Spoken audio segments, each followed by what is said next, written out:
Indian ചാമ്പ്യൻസും west Indies ചാമ്പ്യൻസും തമ്മിൽ നടന്ന T20 മത്സരത്തിൽ ഇന്ത്യ 5 വിക്കറ്റിന് വിജയിച്ചു. ആദ്യം ബാറ്റ് ചെയ്ത വെസ്റ്റ് ഇൻഡീസിന് 20 ഓവറിൽ 9 വിക്കറ്റ് നഷ്ടത്തിൽ 144 റൺസ് എടുക്കുവാനേ സാധിച്ചുള്ളൂ.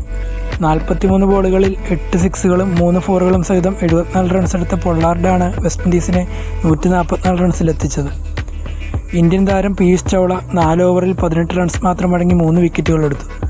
മറുപടി ബാറ്റിങ്ങിനിറങ്ങിയ ഇന്ത്യ 13.2 ഓവറിൽ 9 വിക്കറ്റ് നഷ്ടത്തിൽ 148 റൺസ് എടുത്ത് വിജയം സ്വന്തമാക്കി.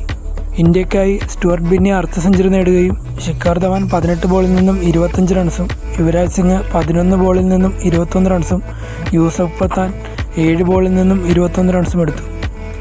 21 ബോളിൽ 4 സിക്സുകളും 3 ഫോറും ഉൾപ്പെടെ 50 റൺസ് എടുക്കുകയും 4 ഓവർ എറിഞ്ഞ് 17 റൺസ് മാത്രം വിട്ടുകൊടുത്ത് 2 വിക്കറ്റുകൾ എടുക്കുകയും ചെയ്ത സ്റ്റുവർട്ട് ബിന്നിയാണ് പ്ലെയർ ഓഫ് ദി മാച്ച്.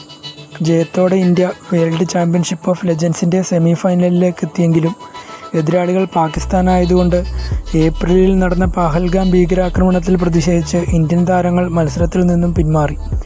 പാകിസ്ഥാനുമായി ജൂലൈ 20 നടക്കേണ്ടിയിരുന്ന ഗ്രൂപ്പ് മാച്ചും ഇന്ത്യ ബഹിഷ്കരിച്ചിരുന്നു.